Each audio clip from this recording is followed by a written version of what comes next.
presented by the Montana Television Network. The 5:30 news continues on Montana's News Leader. Welcome back. The minor league baseball season hasn't officially been canceled yet, but teams are starting to acknowledge that there likely won't be pro baseball in Montana for the first time since World War II. MTN's Tom Wiley looks back on the history of baseball in the Treasure State. Not many Montanans might know the names Dave McNally, Rob Johnson, or Steamboat Williams, but they might not know that the first Montana native to ever reach the major leagues wasn't even a player, he was a mascot. Brownie Burke, a bellhop at a hotel in Mammoth Hot Springs, had been discovered by the owner of the Cincinnati Reds. And back in the day, mascots were little people. He ended up meeting presidents.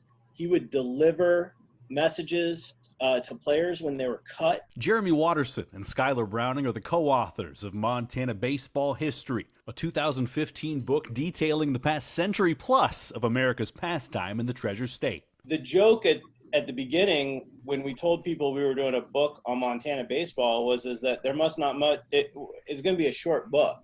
But then we found more and more and more stuff. And even after the books come out, we continue to find stuff. And through their research, they learned that Lewis and Clark played a similar game called Prisoner's Base while they were making their journey west. Well, it may have been a stick and ball game, but we know that the Corps Discovery played it. And that the first professional baseball league in Montana dates back to 1892. A plumber and an implement dealer wrote a letter to something like a dozen or more towns in Montana, asking them if they wanted to start a baseball league. And Bozeman, Helena, Butte, Phillipsburg, Missoula, and Great Falls got on board. There are countless anecdotes from the barnstorming early years to the Hall of Famers that came through the Pioneer League.